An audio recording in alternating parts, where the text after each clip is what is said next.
Good morning dear students. ધોરણ 4 વિષય અંગ્રેજીમાં આપણે unit number 1 get up and dance. Okay, એ યુનિટનું આજે રિવિઝન કરવાનું છે. આ યુનિટ આપણે સેમેસ્ટર 1ની અંદર જોઈ ગયા છે વિદ્યાર્થી મિત્રો. ઓકે, ફરીથી આપણે રિવિઝન આ ચેપ્ટરનું કરીશું. Get up. ઓકે, ગેટ અપનો અર્થ થાય છે ઊભા થાવ. એન્ડ એટલે અને, DANCE ડાન્સ એટલે નાચો.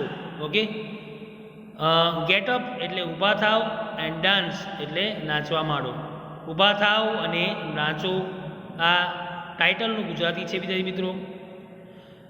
આ યુનિટની અંદર જે એક્ટિવિટી નંબર 1 જે છે એ એક્ટિવિટી નંબર 1ની અંદર એક પોએમ આવે છે. એ પોએમ તમે અહીંયા જોઈ શકો છો. પોએમ છે હોપ અ લિટલથી. પોએમની શરૂઆત હોપ અ લિટલથી થાય છે. ઓકે, તો સૌથી પહેલાં આપણે આ પોએમને સમજીશું.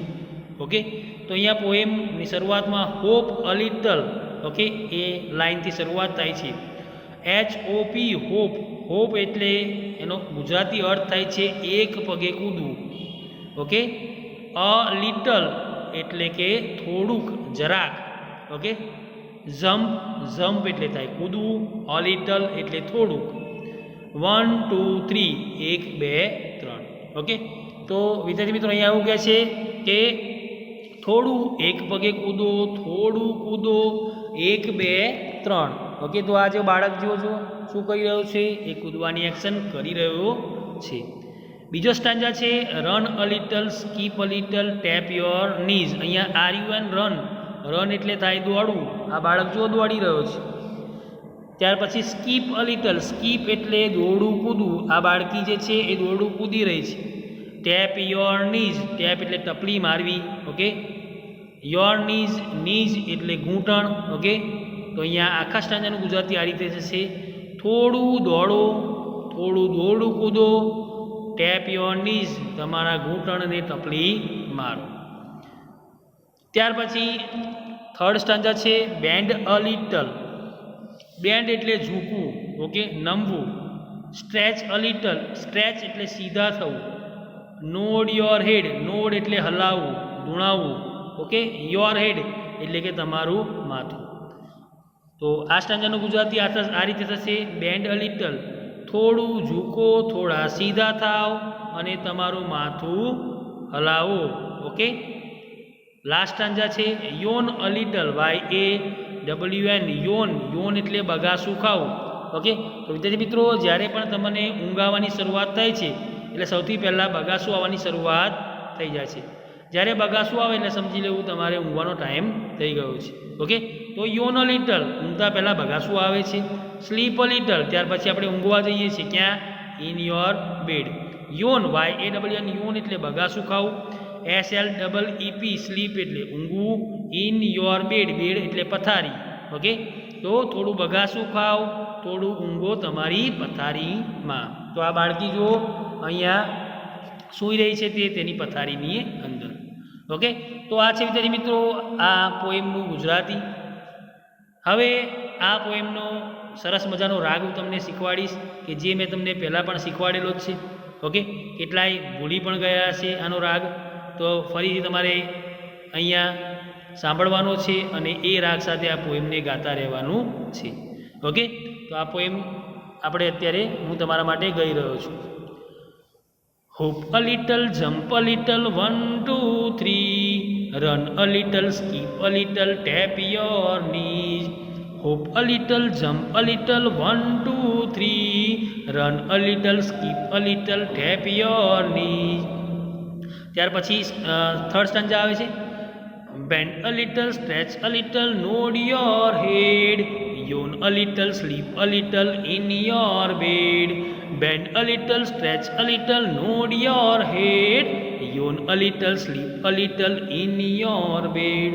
ઓકે, તો વિદ્યાર્થી મિત્રો આ પોએમનો રાગ છે.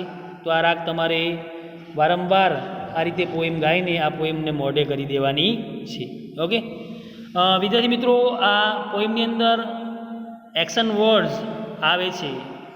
કયા કયા એક્શન વર્ડ્સ છે? હવે એક્શન વર્ડ્સ કોને કહેવાય? તો એક્શન વર્ડ્સ એ છે કે જે ને ક્રિયાદર્શક શબ્દો તરીકે ઓળખવામાં આવે છે.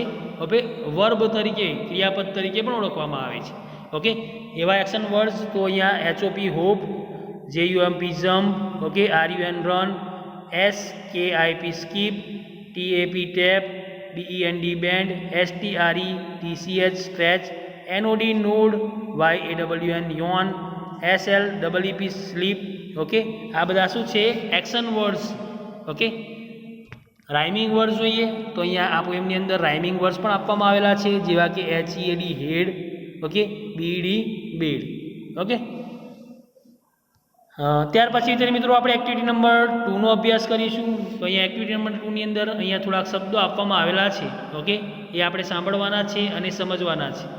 તો એ શબ્દોને આપણે સમજીશું. એમાં જે ક્રિયા બતાવવામાં આવેલી છે એ ક્રિયા તમારે અહીંયા વિડીયો જોઈને ઘરે બેઠા કરવાની છે. ઓકે, તો જે રીતે કોઈ કમાન્ડ તમને આપે તો તમારે એ કમાન્ડ પ્રમાણે કેવી ક્રિયા કરવી એના વિશે તમારે આ એક્ટિવિટી નંબર 2 ની અંદર આવે છે. સૌથી પહેલું જે વર્ડ જે છે એ છે સ્ટેન્ડઅપ, STANDUP. ઓકે, સ્ટેન્ડઅપનું ગુજરાતી અર્થ થાય છે ઊભા રહો. Okay, stand up. હવે તમને કોઈ એવી કમાન્ડ આપે કે સ્ટેન્ડઅપ તો તમારે ઊભું થવું પડે. ઓકે, અને કોઈ એવું કહે કે સિટ ડાઉન તો તમારે બેસી જવું પડે. ઓકે, તો બીજો વર્ડ છે sit down, SITDOWN, sit down એટલે બેસવું. ઓકે, EAT ઈટ એટલે ખાવું, SLEEP સ્લીપ, સ્લીપ એટલે ઊંઘવું, DRINK ડ્રિંક એટલે પીવું. ઓકે, RUN રન એટલે દોડવું, TALK ટોક એટલે વાતો કરવી, YAWN યોન એટલે બગાસું ખાવું, LAUGH લાફ એટલે હસવું, JUMP જમ્પ એટલે કૂદવું. ત્યાર પછી clap your hands. Okay, clap your hands એટલે તાળી પાડવી. ઓકે, ક્લોઝ યોર આઈઝ એટલે કે તમારી આંખો બંધ કરો, શો યોર ટીથ તમારા હાથ બતાવો, ઓપન યોર બુક્સ તમારી ચોપડીઓ ખોલો, કમ હિયર અહીં આવો, ક્લોઝ યોર બુક તમારી ચોપડી બંધ કરો. ઓકે, તો વિદ્યાર્થી મિત્રો આ છે થોડાક શબ્દો કે જેના ગુજરાતી અર્થ આપણે અત્યારે જોયા. આ છે એક્ટિવિટી નંબર 2. ઓકે, ત્યાર પછી વિદ્યાર્થી મિત્રો અહીંયા ચિત્રો જે આપવામાં આવેલા છે એ ચિત્રો જોઈને એ કઈ એક્શન એમાં બતાવવામાં આવેલી છે એ પણ આપણે જોઈશું. તો અહીંયા જો આ બાળકી જે છે એની પોઝિશન કેવી છે તો એ ઊભી રહી છે. ઓકે, તો અહીંયા આ કઈ પોઝિશનમાં છે? સ્ટેન્ડઅપની પોઝિશનમાં છે. ઓકે, સ્ટેન્ડઅપ એટલે ઊભા રહેવું. ઓકે, ત્યાર પછી આ બાળક જો શું કરી રહ્યો છે? દોડી રહ્યો છે. તો એના માટે ઇંગ્લિશ શબ્દ છે રન, RUN. ઓકે, ત્યાર પછી આ બાળક જો શું કરી રહ્યો છે? તો એ કૂદી રહ્યો છે.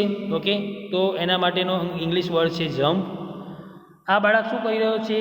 તેની આંખો બંધ કરી રહ્યો છે. તો એના માટે આપણે શું કહીશું?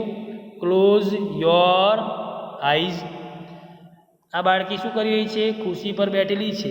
ઓકે, તો એ બેસવા માટે શું કહેવામાં આવે છે? Sit down. ઓકે, ત્યાર પછી આ બાળકી આગળ જે શું કરી રહી છે? એ કંઈક પી રહી છે. ઓકે, તો પીવા માટેનો ઇંગ્લિશ વર્ડ છે ડ્રિંક. ઓકે, આ બંને જણા વાતો કરી રહ્યા છે તો એને ઇંગ્લિશમાં ટોક કહેવામાં આવે છે. આ બાળક તાળી પાડી રહ્યો છે. ઓકે, તો એને ઇંગ્લિશમાં ક્લેપ કહેવામાં આવે છે, CLAP.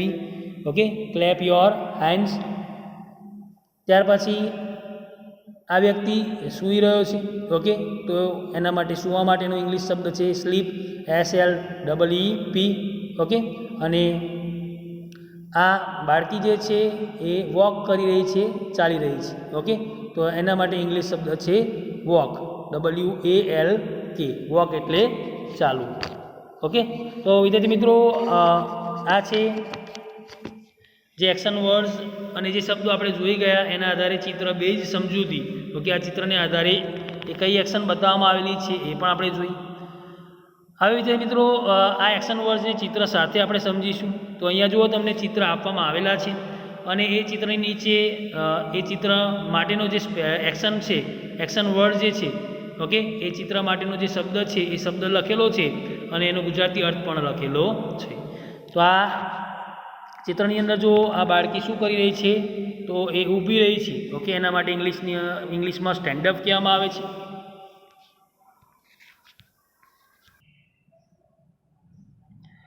એટલે વિદ્યાર્થી મિત્રો જ્યારે તમને કોઈ એવું કહે કે સ્ટેન્ડ અપ તો તમારે ઊભું થવું પડે વિદ્યાર્થી મિત્રો. ઓકે, ત્યાર પછી સેકન્ડ નંબરનું ચિત્ર જુઓ તો અહીંયા આ બાળક જે છે એ ખુરશીમાં બેઠેલો છે. Okay, sit down, SITDOWN, sit down એટલે બેસો, બેસવું. ઓકે, RUN અહીંયા જો આ બાળક દોડી રહ્યો છે, RUN રન, રન એટલે દોડો, રન એટલે દોડવું થાય. ઓકે, WALK વોક, વોક એટલે ચાલો. JUMP જમ્પ, જમ્પ એટલે કૂદો. SKIP સ્કીપ એટલે દોડવું કૂદો. THROW થ્રો એટલે ફેંકો. CATCH કેચ એટલે પકડો. YAWN યોન એટલે બગાસું ખાઓ. SLEEP સ્લીપ એટલે ઊંઘો. TALK ટોક એટલે વાતો કરો, બોલો. LAUGS લાફ એટલે હસો. ઓકે, તો વિદ્યાર્થી મિત્રો અહીંયા ચિત્ર આપવામાં આવેલા છે અને ચિત્રની નીચે એ કઈ એક્શન બતાવવામાં આવેલી છે, કઈ એક્શન કરી રહ્યા છે, એક્શન વર્ડ્સ આપવામાં આવેલા છે, તેના ઉચ્ચાર અને ગુજરાતી અર્થ પણ આપવામાં આવેલા છે. ત્યાર પછી જો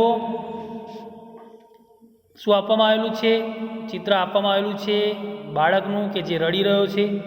ઓકે, તો CRY ક્રાય એટલે રડો. EAT ઈટ એટલે ખાઓ.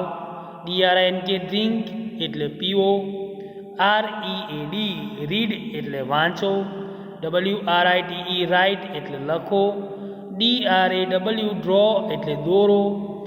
કમ હિયર, કમ હિયર તો આ બાળકને એની મમ્મી જે છે બોલાવી રહી છે, કમ હિયર. ઓકે, તો COME કમ, HERE હિયર એટલે આવો, કમ એટલે અહીં, અહીં આવો. ઓકે, ગો, ગો એટલે જાઓ. ધેર એટલે ત્યાં. ઓકે, ગો ધેર અહીંયા આ છોકરી જે છે એ જે પેલો બાળક જે છે, ઓકે, એને ઇન્સ્ટ્રક્શન આપી રહી છે કે ગો ધેર ત્યાં જાઓ. ક્લોઝ યોર આઈઝ તો આ વ્યક્તિ જે છે, આ બાળક જે છે તેની આંખો બંધ કરી રહ્યો છે. તમારી આંખો બંધ કરો. ક્લોઝ યોર આઈઝ એટલે તમારી આંખો બંધ કરો. Open your mouth, open your mouth તમારું મોઢું ખોલો. Clap your hands, clap, clap એટલે તાળી, હેન્ડ્સ તાળી પાડો. ક્લેપ યોર હેન્ડ્સ એટલે તાળી પાડો. ટેપ યોર નીઝ તમારા ઘૂંટણ પર ટપલી મારો. ટેપ એટલે ટપલી મારવી. ટેપ યોર નીઝ તમારા ઘૂંટણ પર ટપલી મારો. ત્યાર પછી touch your head, touch your head એટલે તમારા માથાને અડો. કોમ્બ યોર હેર તમારા વાળ ઓળો. શો યોર ટીથ તમારા દાંત બતાવો. બ્રશ યોર ટીથ તમારા દાંત સાફ કરો. ઓકે, બ્રશ કરો એવું પણ કહી શકો. પુશ ધ ચેર ખુરશીને ધક્કો મારો. તો આ જો ચિત્રની અંદર ખુરશીને ધક્કો મારવાની એક્શન બતાવવામાં આવેલી છે. પુલ ધ રોપ દોરડું ખેંચો. ઓપન યોર બુક તમારું પુસ્તક ખોલો. ક્લોઝ યોર બુક તમારું પુસ્તક બંધ કરો. કિક ધ બોલ દડાને લાત મારો. Ride a bicycle, ride a bicycle cycle ફેરવો. ક્લાઇમ્બ અ ટ્રી ઝાડ પર ચડો. ફ્લાય અ કાઇટ પતંગ ઉડાડો. ઓકે, તો વિદ્યાર્થી મિત્રો જે ચિત્રો આપવામાં આવેલા છે એ ચિત્રની નીચે તેનો એક્શન વર્ડ્સ એની એક્શન જે છે એ એક્શન વર્ણન કરતા શબ્દો આપવામાં આવેલા છે. ઓકે, તો આપણે ચિત્ર સાથે પણ આ એક્શન વર્ડ્સ અત્યારે સમજ્યા. ઓકે, આજે હવે આ જ યુનિટની અંદર જે બાકીની એક્ટિવિટીઝ આવે છે એ આપણે નેક્સ્ટ વિડીયોની અંદર જોઈશું. પણ તમારે શું કરવાનું છે વિદ્યાર્થી મિત્રો, રિવિઝન પાર્ટ કરીને સૌથી પહેલાં તમારે આ પોએમ લખી દેવાની છે તમારી નોટબુકની અંદર. ઓકે, અને ત્યાર પછી જેટલા પણ એક્શન વર્ડ્સ આવે છે એની નીચે અંડરલાઇન કરી દેવાની છે. ઓકે, ત્યાર પછી આ જેટલા પણ એક્શન વર્ડ્સ તમને અહીંયા આપવામાં આવેલા છે ચિત્ર સાથે એક્ટિવિટી નંબર 2ની અંદર. ઓકે, તો એ એક્શન વર્ડ્સ તમારે લખવાના છે અને સામે તેનો ઉચ્ચાર અને તેનો ગુજરાતી અર્થ લખવાનો છે. Okay, thank you.